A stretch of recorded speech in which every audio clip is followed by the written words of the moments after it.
Welcome back to the Daily Drum on WHUR 96.3 HD2 and Sirius XM channel 141. I'm Harold Fisher. Tonight, we're talking about HBCU Pride, the rich history, traditions, and transformative power of historically Black colleges and universities. How these safe spaces shape our culture, world, and produce leaders for generations to come. My guest tonight has written a powerful book about HBCUs and why, since the mid 1800s, they remain producers of Black excellence. My guest is Dr. Deandra Rose, political historian and author of the book, The Power of Black Excellence, HBCUs, and the Fight for American Democracy. Dr. Rose, thank you so much for joining the conversation. Thank you so much for having me here, Harold, and please, it's Deandra. Okay, very well. Let's talk about a few fast facts. The first HBCU, Cheney University in Pennsylvania, founded in 1837. HBCUs were established long before the Civil Rights Act of 1964, with the primary mission of educating African American students. The University of the District of Columbia, originally known as the Minor School for Colored Girls, was founded in 1851, and it was the second HBCU, followed by Lincoln University, also in Pennsylvania, just a stone's throw from Cheney. The HBCUs comprise of about 3% of America's colleges and universities, yet they produce nearly 20% of all African American graduates and a significant portion of African American professionals in the fields like medicine, law, and engineering. And there are approximately 107 HBCUs in the United States. What inspired you, Deandra, to write this book in the first place? So I'm a political historian, and one of the things that I've done over the course of my career is explore the connection between higher educational access and opportunity and democracy. So I'm really interested in understanding how we learn to engage as citizens and how access to college degrees has promoted political engagement among Americans, broadly speaking, but especially among groups that have historically been minoritized and marginalized in the halls of power. So I was doing research for my first book, and I was doing a lot of reading on the Higher Education Act of 1965. And one of the things that I noticed was that Section 3 of that act provided a funding stream to provide some financial assistance for HBCUs and developing institutions, including community colleges. And it was interesting to me because, per my understanding, HBCUs had never received the same kind of funding that PWIs, they're like especially public PWIs, had historically. So I was really interested in learning more about how the federal government has supported HBCUs. Then I learned that, just as you mentioned, HBCUs have helped to produce a disproportionate number and sort of population of leaders, of Black leaders in the United States.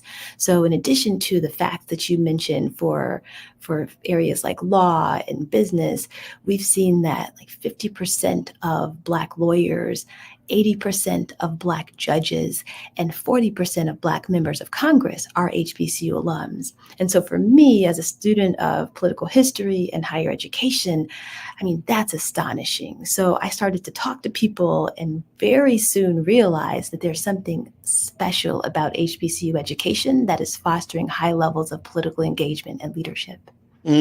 I would argue also, to your point about how HBCUs have been historically funded, or dare I say not funded. For example, in Maryland, there was a longstanding lawsuit about how the University of Maryland was funded compared to the other HBCUs in the state, particularly the largest one in the state, my alma mater, Morgan State University.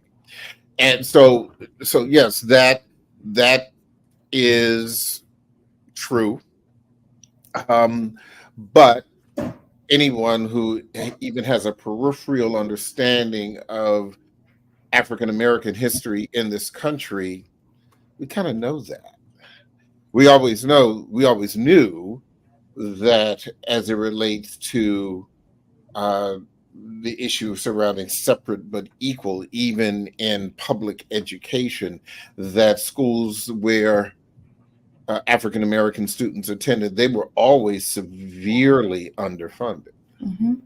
That's right. I mean, it's interesting because for political scientists, there's been this vast and growing literature that underscores the significance of educational attainment for democratic citizenship.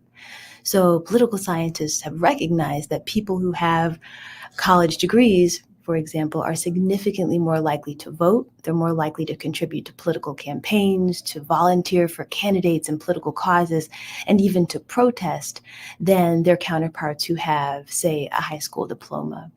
And so for political science, I think just really understanding, if you really want to understand the strides that Black Americans have made, especially since the 19th century, and just the growth of civil rights activism, of a lot of the progress that we've seen over the last 50 to 60 years, I think we have to take seriously support for HBCUs and the impact that they've made on democracy.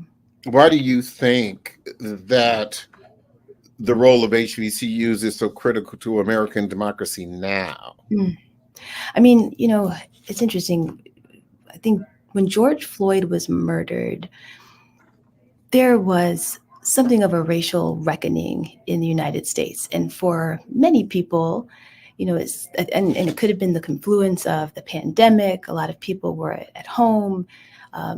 These horrifying events that were sort of displayed and played in the media that captured broad attention. For some people, they were clued into this for the first time. But as you say, for so many others, we know that Black and brown bodies have been historically and continuously brutalized.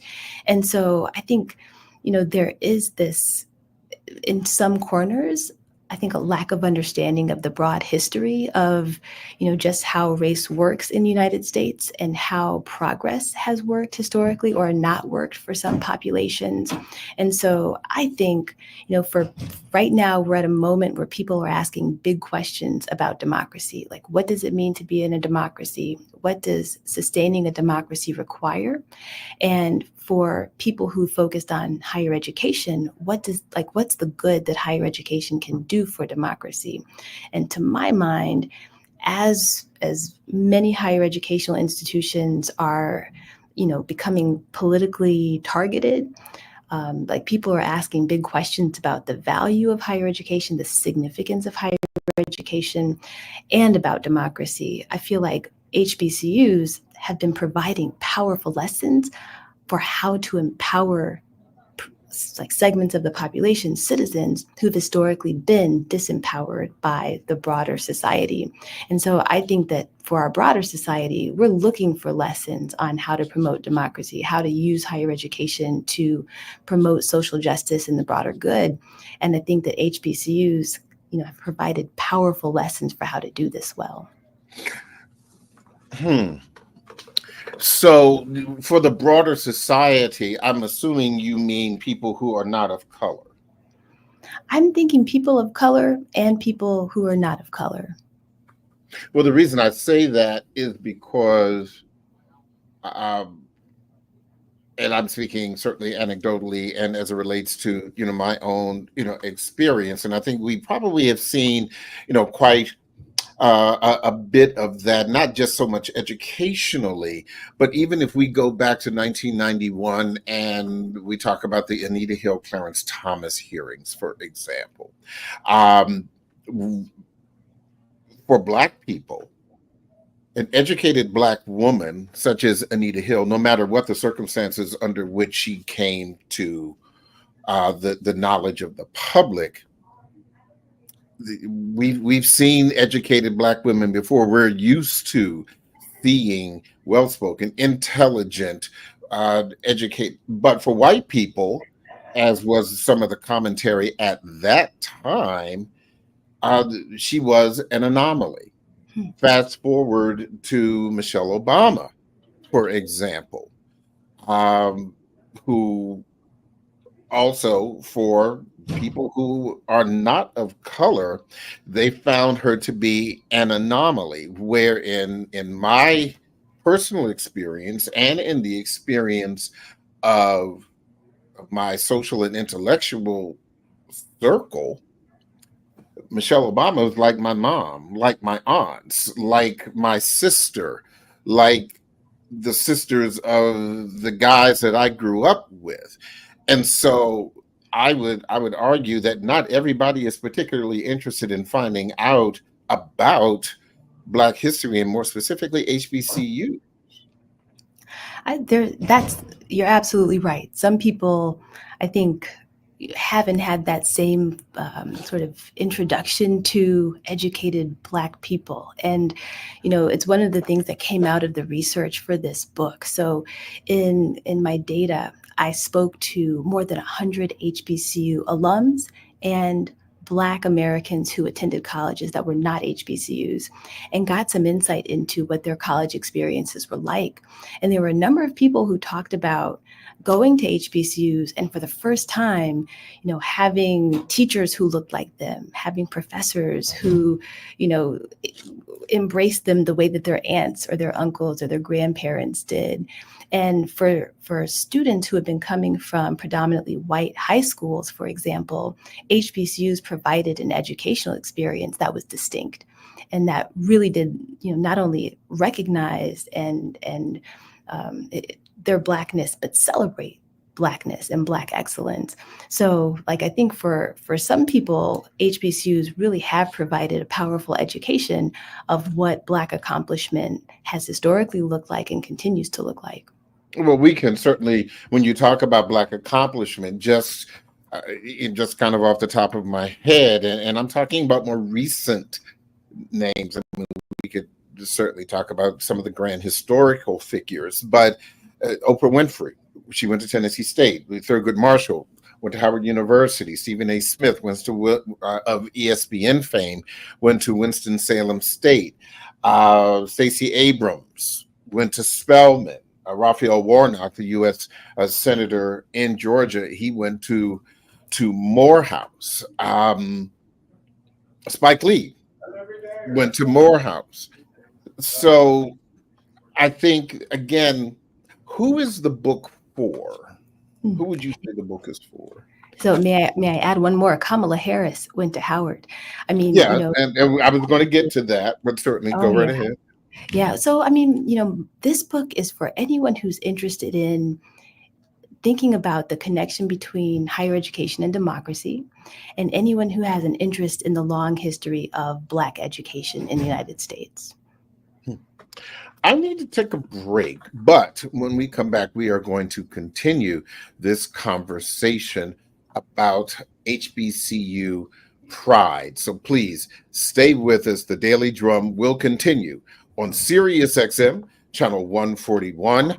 I'm Harold Fisher. The original Quiet Storm with Raheem Devon is next on WHUR-FM. This conversation continues in just a few seconds. Stay with us. Welcome back to the Daily Drum on Sirius XM, channel 141. I'm Harold Fisher. We continue our discussion about the history, traditions, and transformative power of historically Black colleges and universities. My guest is Dr. Deandra Rose, political historian and author of the book, The Power of Black Excellence, HBCUs, and the Fight for American Democracy. I am curious, and I would argue that those of us who have attended HBCUs, and just to give you a more expansive understanding. So my father went to Howard. I went to Morgan. My daughter went to Howard. That minor school for women that I described, my mother attended that school. My stepmother went to West Virginia State. So I have three cousins from one aunt. All of them attended Morgan State University. So as it relates to the magnificent Blackness of an HBCU education, my family is blackety black. Okay. Um, but you did not attend an HBCU. You went to University of Georgia. You got your master's at Cornell. You got your PhD at Cornell. You teach at Duke. Um, that is an unusual place to be, I think, for someone who writes about HBCUs who did not attend one. I guess my first question is, why didn't you attend an HBCU? So I was, to tell you a little bit about my educational background, I was first gen. So the first person in my family to get a 4-year degree. And to be honest, like so many people I interviewed for this study, the first gen people, like I didn't have the same familial or community connections to HBCUs. And in hindsight, like I absolutely would have, I think that I would have benefited from an HBCU big time. So, in hindsight, I'm proud of my UGA education, as I'm sure you're proud of your undergrad education. Yeah, And they've got a pretty good football team, from what I understand. not too bad, Yeah, not too bad right not too now. bad. And I'm grateful for that education. But I will say there's something special about an HBCU education that I think, my experience lacked at UGA. What do you think it lacked?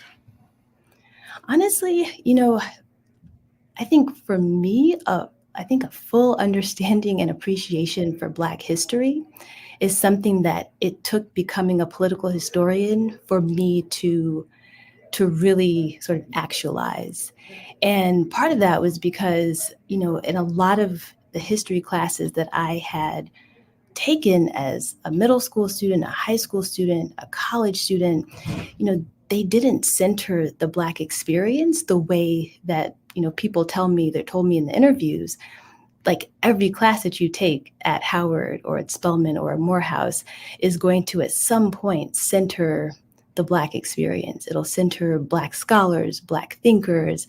It's like you said, it's not like Black excellence is not unusual. Like it's part and parcel of how you think about your discipline and your studies. It's a very, my experience was different from that. Like you needed to make your way to like a specific class to get that. And so, yeah, like, so on one hand, just the academic experience. On the other hand, the faculty that you're engaging with, your student community, that's something that came out of the interviews of my study. Down to the person, people described these fabulous interactions with faculty mentors. They talked about being in classes where the faculty watched out for them and made it clear that mediocre work was not to be tolerated, that they were investing in each and every student because they saw the greatness in them and expected it. Like they weren't exceptional if they were at the top of the class. That was just expected because that's what a Howard Man or a Bennett Bell is. So I think there are some, just in terms of the academic culture and the social culture in those educational spaces, there's some differences between PWIs and HBCUs.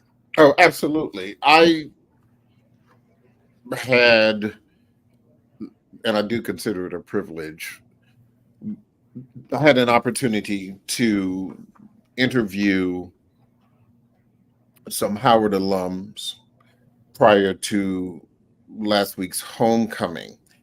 And one of them, who was a very young woman, made a comment about academic culture at Howard University. And she said something, I don't know whether or not this was a phrase that she coined, but I thought it was particularly poignant. She said that when she came to Howard, she had an opportunity to fail in safety. And I thought that was a particularly important point, wherein while failure is possible, failure and disposing of the person at an HBCU, whether it's a Howard or a Morgan or a Hampton or what have you, is not the way that things are accepted. And for another point of privilege, while I attended a public school that was still predominantly white in Prince George's County, which is immediately east of Washington, D.C., one of the most affluent counties in the country, municipalities for African Americans. One of the things that I found in attending Morgan State is that it affirmed the Blackness intellectually, culturally, that my parents were trying to teach me, but as a child, we don't listen. But when you go to college, you begin to find your own way. And so, in doing your research for this, what is the thing that you have found most poignant for yourself? What did you learn that you did not know before? I have to tell you, this research has changed how I teach.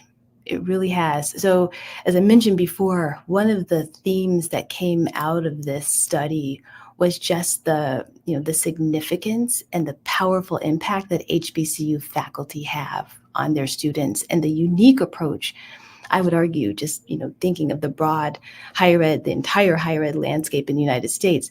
There's a unique, specific HBCU approach to educating, and it really takes the entire holistic student and their well-being seriously. So I had students or alumni who told me about professors who, when they came on campus, they didn't only know the student, they knew the student's name, they knew the student's mother, the student's father, the student's sister and brother.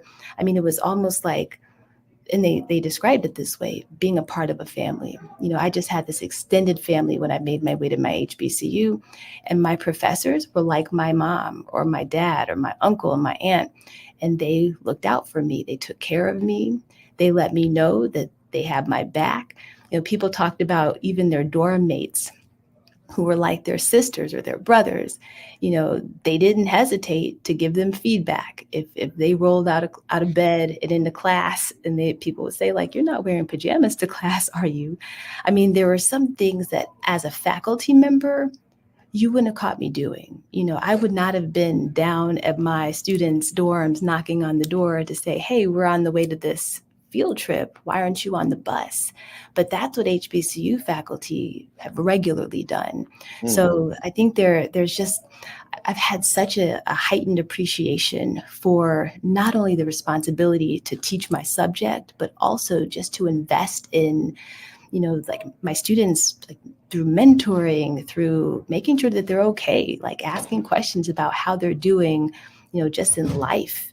And I think there's so much significance in approaching teaching and mentoring that way.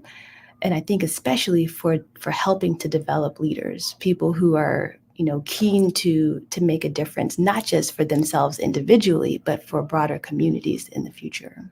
So, how did you teach before? What was different?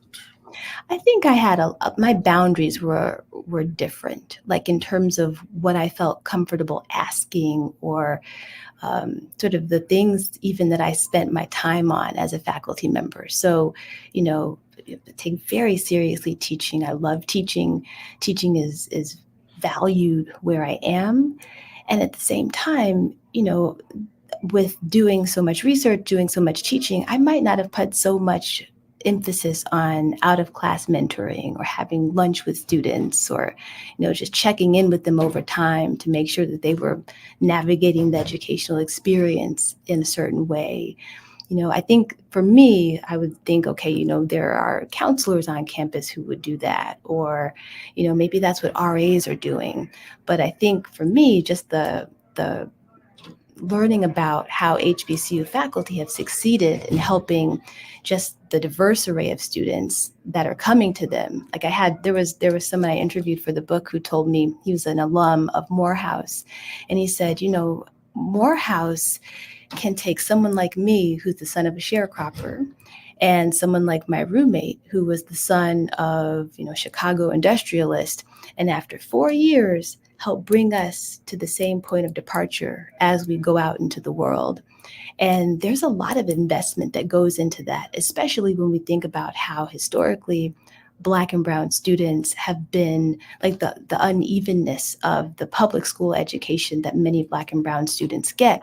HBCUs are actively working to fill gaps that those schools leave and do beyond, like so much more beyond that. So to my mind, I think it takes a really special approach to engage in that kind of educational work. And it's been really inspiring for me as a professor. Do you think there is a benefit for people who are not Black to attend HBCUs or to teach at HBCUs? Certainly in 2024, we are seeing more diversity in the academic staff. And certainly we do know that there are students who are not Black or brown for that matter, specifically, white people who decide to attend HBCUs. Based on your research, did you ever have any discussion about that? And if not, any thoughts about that? Absolutely. So, I mean, you're absolutely right about the diversity of HBCUs. So right now, approximately a quarter of HBCU students are non-Black. And, there's a substantial proportion of HBCU faculty who are not Black. And so, I think this points to or really reflects the fact that HBCUs historically have always been these very inclusive, diverse educational spaces. I mean, even in the 19th century, HBCUs were open to, any student, regardless of race or ethnicity. HBCUs were surprisingly gender egalitarian from the very beginning. So, I mean, in my research, I came across archives that pointed to, medical school scholarships at Howard that were specified and specifically targeted toward women at that time. So, I mean, we're talking about institutions that always made good on their promise to provide any person with the opportunity to study and to learn. And so, I think again, as our society works to be truly inclusive, to provide opportunities broadly, HBCUs have been doing this from the beginning. And so I do think that there's value for all students at HBCUs and all educators in HBCUs. So do you really think that our society, based on just the way things have been going, like you said, since George Floyd and kind of the political transformation that we have seen over the past 3 months, do you really believe that this is a much more inclusive society? I mean, John Deere, for example, has dropped its diversity and inclusion promises that happened after the murder of George Floyd, and that company is not alone. Several major corporations have dropped DEI. DEI has become a dirty word, and considering the current political landscape, are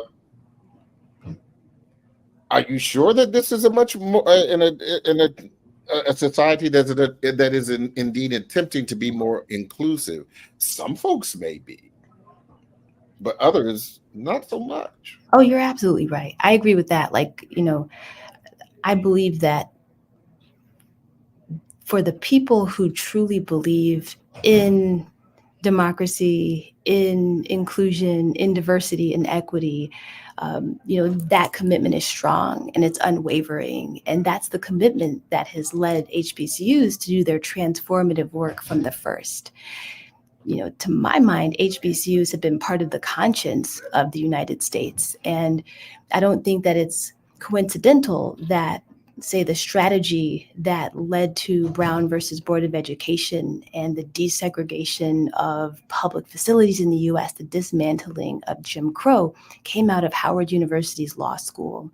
That the scholars that came up through HBCUs at a time when, during the 19th century, early 20th century, when, academia, broadly speaking, was largely drew upon racist research to to justify the subjugation of Black Americans. You had scholars who were trained in and ensconced in HBCUs who used their positions as scholars and influential academics to push back against racism. And so you're absolutely right. Like, that's a big question about whether today our country is sincerely committed to justice and equity and equal opportunity.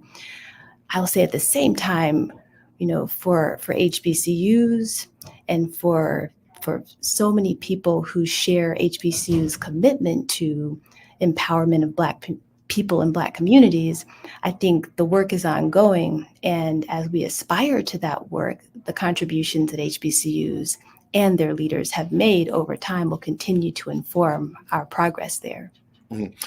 You mentioned Vice President Kamala Harris earlier. What role do you believe that her candidacy plays, not only for Howard University, but for other HBCUs? I don't think it's coincidental that the first Black woman that we have headlining a major party's ticket for the presidency is an HBCU alumna. And I think that, the Vice President Harris, she exemplifies, the leadership and I think the excellence that's come out of HBCUs. I think, I think the fact that I've heard some reports saying that she will likely be at Howard. She will be. Election night. Exactly right. She will be. There is, even as this conversation is happening, the Secret Service and other preparations are being made right now. But please continue. Yes, I love that. I mean, it's exciting, and I think that, to my mind, she is but one illustration of the contributions that HBCUs are making in every segment of American life and leadership. So, this is one of the highest profile leadership positions in the US, but the impact that HBCUs have made and continue to make in helping to generate and foster the development of leaders, this isn't, unique to Vice President Harris. We have people who are, making big waves and making huge changes in the medical field, in business, in education, in science, in the legal field and beyond. So, I think that this amazing moment for us politically with Vice President Harris's presidential candidacy, is one major signifier of the importance of HBCUs. But I hope it also provides, I hope that many people also recognizes that this is part of a broader trend. Another question for you. In your research, did you ever attend an HBCU homecoming? I did not have the opportunity to attend a homecoming, but many people I interviewed referred to homecoming. So I learned a lot about it. So that's one thing I'm hoping someone will invite me to homecoming. Well, as you said, with HBCUs being so inclusive, you can just go. How many people show up?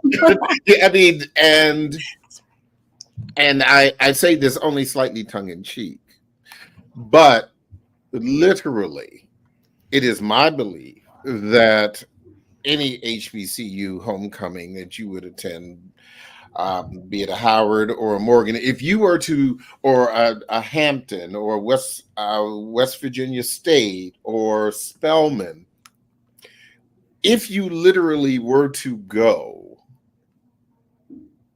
on that Saturday and you were to walk up to another Black woman who had a Spelman t-shirt on, or Norfolk State Spartan t-shirt, or a Howard Bison t-shirt, and you said to her, "I'm coming because I didn't attend an HBCU and I wanted to feel what you've lived, I guarantee you that she probably would say, "Come with me, sis," because that is also part of the excellence. That is not the academic excellence. That is the cultural excellence. That is the the feeling um, that that all of us, no matter where we come from, attending HBCUs will get. And again, I will just talk about my own personal experience. No matter where I lived in Tallahassee, FAMU. I lived in Huntsville, Alabama, Alabama A&M. I lived in Columbus, Ohio, where you have Central and Wilberforce to the south. There are no HBCUs in New York State, where I worked at one point. There's an HBCU in Missouri, where I also worked, in Kansas City. But one of the things that all HBCUs have, no matter what their colors are, no matter the size of the population, whether it's a Fisk or a Tennessee State or Howard, the feeling is the same. The sound in the fall of homecoming is the same. Uh, what is gained, and for those of us of a certain age, what is lost, it is the same. And whether you are a Kamala Harris or a Harold Fisher or a Munira Aquata, our intern who is in the background, or a Amisha Mankala, your PR person who is also in the background during this conversation, that is something that I think in great and small ways they all would absorb. I love that. I bet that's exactly right. And that's the sense I got doing the research, the interviews, talking to more than 100 HBCU grads and alums. Was not only informative and, inspiring, but it really did make me feel like I was a part, like I too, am a part of the HBCU community. And I have to say, like, I can hear the voices of every single person I spoke with. And whether it was someone telling me about what it was like to attend Talladega back in the 1960s, or to go to Delaware State in the 1970s and have the Klan come and burn crosses on campus every summer, or to hear somebody talk about, what it was like at Tennessee State, especially as the demographics of the campus changed and there were questions about whether they were still going to teach the curriculum the same way over time. There were so many insights that HBCU alums were kind enough to share with me because they love their HBCUs and they love the broader landscape of HBCUs. I have to say, like, in all of my work, this I think is the most important thing I've ever written. And it's definitely the research that has filled me with the greatest joy and the greatest inspiration. So, to everyone out there listening, who went to an HBCU or who didn't get to go to an HBCU but loves them like I do, I have to say this is a special set of institutions, and I feel a lot of gratitude for the response I've gotten. I was about to ask, at Duke, how has your book been received by people who are not of color? Mm-hmm.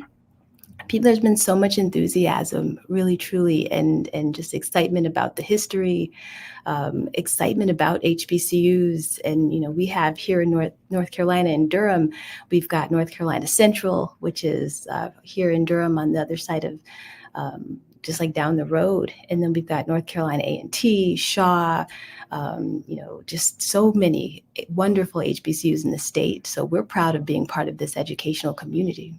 Mm-hmm. What do you hope that people will take away from this exploration? Mm-hmm. My hope is that as we're having conversations about democracy and about what it takes to